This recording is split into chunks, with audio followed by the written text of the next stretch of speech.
WhatsApp nine का students, कैसे हैं आप सब। आप सभी का फिर से वेलकम है आप ही के channel science extreme from Jitendra classes में स्टूडेंट्स। तो स्टूडेंट्स, आज हम अपना lesson force and laws of motion continue करेंगे। स्टूडेंट, इससे पहले वाली वीडियो में हमने फोर्स के बारे में जाना था, फ्रिक्शन के बारे में जान लिया था हमने, और हमने गैलीलियो गैली का एक एक्सपेरिमेंट भी उसमें देख लिया था, जिसमें एक झलक थी किसकी, Newton's first law of motion की। तो स्टूडेंट्स, आज हम अपना Newton's first law of motion continue करते हैं। तो स्टूडेंट, इससे पहले वाली वीडियो का लिंक जो डिस्क्रिप्शन में ऑलरेडी मेंशन कर दिया गया है। आप गैलीलियो वाली एक एक्सपेरिमेंट जरूर देखिएगा, उसके बाद आपको ये और अच्छे से समझ आएगा।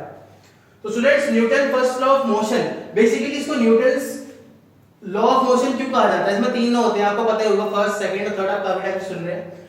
तो स्टूडेंट्स, क्या था कि 1686 में सर आइजैक न्यूटन ने गवर्न करे थे कुछ force and law of motion, law of motions.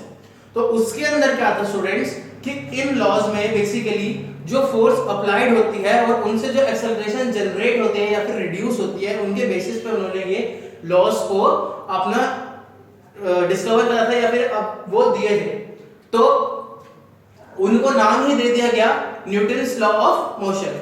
तो इसमें स्टूडेंट्स हम पढ़ते हैं Newton's first law of motion क्या कहता है हमसे, a body continues its state of rest और of uniform motion unless an unbalanced force acts on it. एक बॉडी जो होती है वो अपनी जो स्टेट ऑफ मोशन है या फिर स्टेट ऑफ रेस्ट है वो कंटिन्यू करेगी जब तक उस पे एक अनबैलेंस्ड फोर्स नहीं लगता। अनबैलेंस्ड फोर्स के बारे में स्टूडेंट्स हम पहले वाली वीडियो में डिस्कस कर चुके हैं अच्छे से।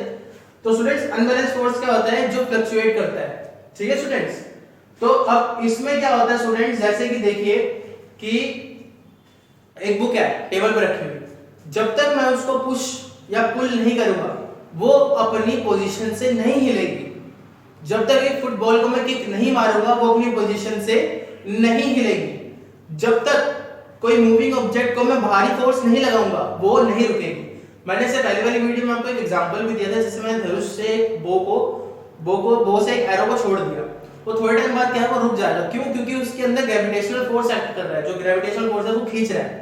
बट अगर यही तीर मैं स्पेस को छोड़ूंगा तो वो अनस्टॉपेबल जिस स्पीड से निकला था उसी स्पीड से वो आगे 100 सालों तक 200 सालों तक मूव करता रहेगा, जब तक एक अनबैलेंस्ड फोर्स उस पर एक्ट नहीं करेगी। उसका मैंने आपको एक और एग्जांपल दिया, जैसे कि अर्थ जो है वो रेवोल्यूट भी करती है और रोटेट भी करती है। वो करोड़ों सालों से ऐसा कर रही है और वो कंटिन्यू करती जा रही है। उनके बीच में फोर्स ऑफ ग्रेविटेशन है, बट उन पे कोई अनबैलेंस फोर्स एक्ट नहीं कर रहा। वो रोटेशन रेवोल्यूशन करती जा रही है अपनी कांस्टेंट यूनिफॉर्म स्पीड में, जो उसकी पहले थी हजारों साल पहले, अभी भी उतनी ही है। तो स्टूडेंट्स, ये है आपका Newton first law of motion. इसको स्टूडेंट्स आता है इसमें आपका इनर्शिया। इनर्शिया को हम क्या कह सकते हैं स्टूडेंट्स? रेजिस्टेंस। रेजिस्टेंस हम कैसे कह सकते हैं? देखिए, the property of the body due to which it resist the change in its state of rest और ऑफ यूनिफॉर्म मोशन। अब इसमें क्या होता है, कोई भी ऑब्जेक्ट होता है हमें फोर्स लगाना पड़ता है, या तो उसको मतलब रेस्ट से मोशन में लाने के लिए फोर्स, मोशन से रेस्ट में लाने के लिए फोर्स। बट जो ऑब्जेक्ट है, ये नहीं कि सब हमारी चलेगी, वो ऑब्जेक्ट की भी चलेगी। ऑब्जेक्ट में भी क्या होता है स्टूडेंट्स, कुछ रेजिस्टेंस होती है जो उसको रोकती है, या तो मोशन से रेस्ट में आने में, या फिर जब वो मोशन में तो उसको रेस्ट से आने में, तो वो उसको रोकती है। तो उस रेजिस्टेंस को बोलते हैं हम इनर्शिया। तो इसको और अच्छे से समझने के लिए स्टूडेंट्स हमें इसके एग्जांपल देखने पड़ेंगे, बट पहले हम देखते हैं इसको मेजर कैसे करते हैं। इसी में आपके सारे एग्जांपल आ जाएंगे और आपको इनर्शिया अच्छे से क्लियर हो जाएगा। मेजर ऑफ इनर्शिया क्या होता है स्टूडेंट? देखिए, Newton's first law of motion, मैंने इसको शॉर्ट फॉर्म में लिखा है। Newton's first law of motion recognize that every body has some inertia. हर बॉडी का क्या होता है? इनर्शिया होता है, रेजिस्टेंस होती है।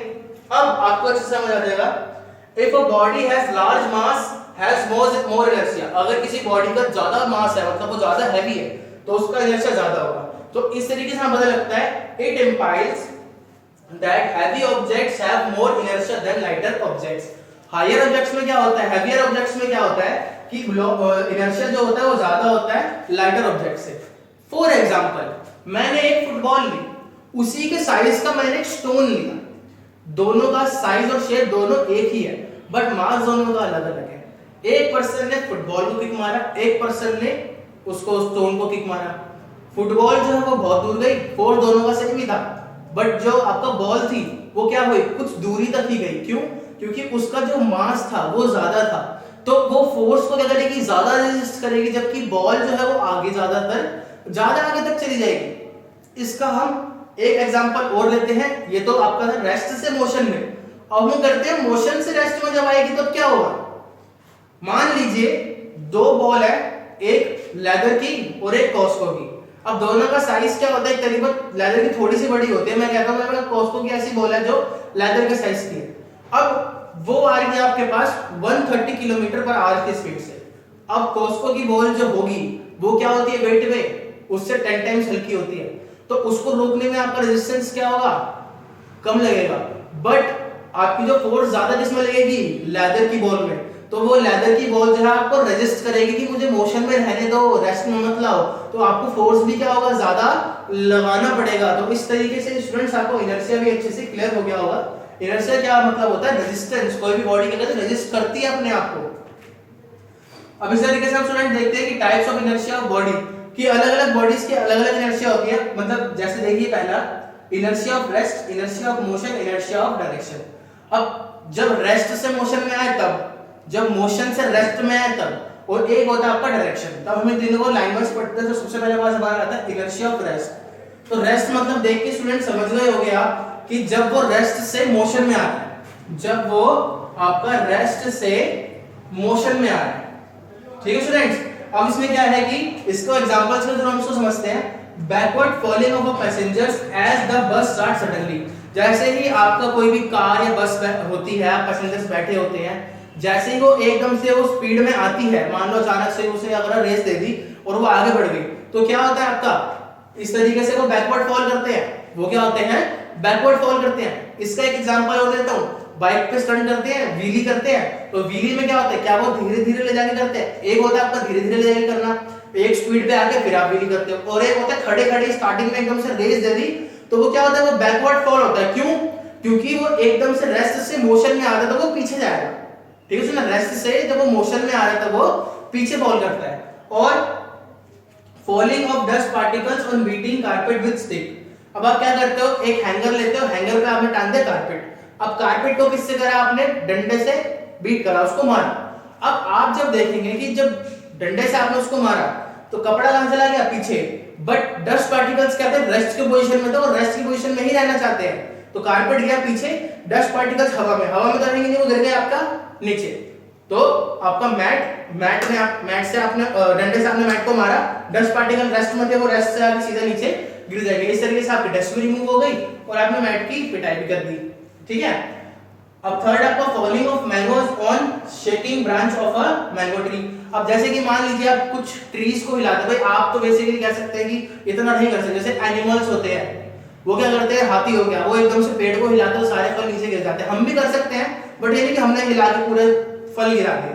तो बेसिकली क्या होता है, जब वो रेस्ट में होता है उसको जब हम शेक करते हैं तो फल और डाली के बीच में डंडी होती है, वो क्या होती है, टूट जाती है। क्यों, क्योंकि उस पर मोशन लग रहा है, उस पर हम मोशन लगा रहे हैं, क्यों, उस पर स्विंग आ रहा है। बट वो आम की डंडी क्या है, वो रेस्ट में रहना चाहती है, तो इसलिए वो क्या होती है, ब्रेक होके वो फल जो होते हैं वो नीचे गिर जाते हैं। तो इस तरीके से स्टूडेंट्स इनर्शिया ऑफ रेस्ट पढ़ लिया। अब ये दो बचे हैं, आप इसको पहले नोट कर लीजिए, फिर हम इसके बारे में। इनर्शिया ऑफ रेस्ट के बाद हम देखते हैं इनर्शिया ऑफ मोशन और इनर्शिया ऑफ डायरेक्शन। तो हमारे पास है इनर्शिया ऑफ मोशन। तो स्टूडेंट्स मोशन देखते ही आपको पता चल गया होगा कि अब कोई जो ऑब्जेक्ट है वो मोशन में है, हम उसको किस में ला रहे हैं, रेस्ट में। तो देखिए स्टूडेंट्स, इसको हम एग्जांपल समझते हैं कि passenger sitting inside the bus fall forward when the bus stop suddenly. पहले जब चल गई थी, रेस्ट में जब चल गई थी तो पीछे गिर गए थे, अब जब रुक गई तो कहां गए, मोशन में आगे गिर गए। क्यों, जैसे ही बस स्टॉप होगी स्टूडेंट्स, तो बस तो स्टॉप हो जाएगी, बस की स्पीड होगी 60 किलोमीटर पर आवर और आपकी स्पीड भी कितनी होगी, 60 किलोमीटर पर आवर ही होगी। वो ब्रेक्स हमने बस पे अप्लाई किए हैं, आप पर नहीं। तो इसी वजह से क्या होता है, आप आगे गिरते हो। और इसीलिए स्टूडेंट्स बसेस के अंदर, कार के अंदर हम क्या करते हैं, सीट बेल्ट लगाते हैं, और सीट बेल्ट को आपको हमेशा पहनना चाहिए। उसके बाद students, a person jumps out of a speeding vehicle fall forward. जब भी कोई पर्सन गाड़ी से गिरता है या फिर कूदता है या फिर जंप करता है, वो कहां आता है, वो सीधा फॉरवर्ड जंप करता है। जैसे कि आपने देखा होगा कि जब भी एक बस से उतरते होते हैं तो बस से उतरते होते हैं तो आगे की तरफ उतरते हैं। क्यों, ताकि बस के साथ जाकर वो अपनी स्पीड को कम कर सके। अगर कोई पर्सन बस यूं जा रही है और ऐसे खड़ा हुआ है और ऐसे उसने जंप मार ली, तो वो गिरेगा सीधा सर के बल और उसका फूट जाएगा सर और बढ़ जाएगा हॉस्पिटल का बिल। तो इस तरीके से स्टूडेंट्स ये था आपका law of inertia of motion, जिसमें हमें आगे व्हीकल से आगे की साइड हमेशा उतरना स्टूडेंट्स। इसके बाद एक और है an athlete runs a certain distance taking a long jump goes far. अब एक एथलीट भागता भागता आया, एक लाइन थी आगे रेत थी, इसको हम बोलते हैं लॉन्ग जंप वाली गेम। अब उसने क्या करा, जहां पे वो लाइन थी वहां से उसने जंप मार दी। अब उसका और फ्लोर का कनेक्शन तो टूट गया, अब तो उसको रुक जाना चाहिए, नहीं, उसकी बॉडी जो है वो मोशन में ही है और वो जब वो हवा में होगा तो वो क्या करेगा, उसकी बॉडी उसको आगे धकेलेगी। क्यों? ड्यू टू इनर्शिया, उसका मास हैवी है तो वो क्या होगा, वो मोशन में रहना चाहेगा। बट एक पॉइंट पे आके ग्रेविटी उसको पुल करेगी और वो आगे जाके एक सर्टेन डिस्टेंस पे आके रुक जाएगा। तो इस तरीके से स्टूडेंट्स इनर्शिया ऑफ मोशन हमारा काम करता है। उसका आता है inertia of direction. Inertia of direction basically students होता क्या है, इसके बारे में मैंने डेफिनेशन स्पेशली लिखी है इसकी। तो देखिए स्टूडेंट्स क्या होती है, द इनएबिलिटी ऑफ बॉडी, इसको स्टार में कर देते हैं, ठीक है, आप ताकि आपको डेफिनेशन का पता रहे। The inability of a body to change its direction on its own. Inability, जब कोई भी ऑब्जेक्ट या फिर कोई भी बॉडी अपने डायरेक्शन खुद से चेंज नहीं कर सकती तो उसको हम क्या बोलते हैं, इनर्शिया ऑफ डायरेक्शन। जैसे कि जब when a car rounds a sudden, the person sitting inside is thrown in opposite direction। जब एक पर्सन कार में बैठा होता है और कार जो होती है वो सडनली टर्न लेती है तो वो उसके अपोजिट डायरेक्शन में आता है। हमने रेस्ट में पीछे जाने की बात कर ली, मोशन में आगे जाने की बात कर ली। स्टूडेंट लेफ्ट राइट में तो होता है, जैसे ही आप देखते हैं कि कर्व आता है, गाड़ी में तो ट्रैवल सबने करा होगा, बस में ट्रैवल सबने करा होगा, जैसे ही कर्व आता है तो ड्राइवर क्या करता है, उसको कर्व लेता है। अब अगर मान लो राइट साइड गाड़ी जा रही है तो आप कहां झुक जाओगे, लेफ्ट साइड, और अगर लेफ्ट साइड गाड़ी जा रही है तो आप सारे कहां झुक जाओगे, राइट हैंड साइड। क्यों? क्योंकि आपकी बॉडी क्या होगी, वो अपोजिट डायरेक्शन में जाएगी। वो किसके बिहाफ पे, वो भी कार के बिहाफ पे, फिर आपके व्हीकल के बिहाफ पे। उसके बाद क्या होता है स्टूडेंट्स, एक बहुत बढ़िया एग्जांपल है, when a lion chase a deer. जब एक शेर एक हिरन को पकड़ रहा होता है, मतलब उसके पीछे पीछा कर रहा होता है, deer runs in a zigzag direction. आपने देखा होगा वो जिगजैग डायरेक्शन में भागता है। क्यों? क्योंकि उसका वेट हल्का है, वो उसका मास कम है, उसका इनर्शिया क्या है, कम। So it difficult for lion to chase because of its heavy weight. उसके हैवी वेट की वजह से, बेसिकली मास कह सकते हैं, उसके हैवी मास की वजह से क्या होता है, वो उसको चेज नहीं कर पाता, उसके लिए मुश्किल होता है क्योंकि मसल्स क्या होता है उसके हैवी होते हैं। अब वो हल्का भाई ऐसे ऐसे भाग रहा है, अब शेर को अपनी पोजीशन चेंज करने में क्या होता है, टाइम लगता है। अगर मैं लेपर्ड की बात करूं, वो लेपर्ड आसानी से पकड़ लेता है उसको। क्यों? क्योंकि वो भी छोटा सा है, उसकी स्पीड क्या है, तेज है, क्योंकि उसका वेट क्या है, उसकी बोन्स क्या होती हैं, खोखली होती है, और वो क्या होता है, बहुत तेजी से भागता है। खोखली का मतलब उसके अंदर कुछ नहीं होता, वो बेसिकली लाइट वेटेड होती है। तो इस तरीके से स्टूडेंट्स हमारा इनर्शिया ऑफ डायरेक्शन भी क्या होता है, आपका खत्म हो जाता है। तो Newton's first law of motion students, I hope आपको इसे समझ आ गया होगा।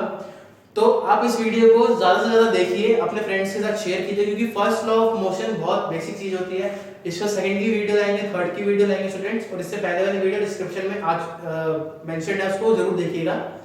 तो thank you students and take care.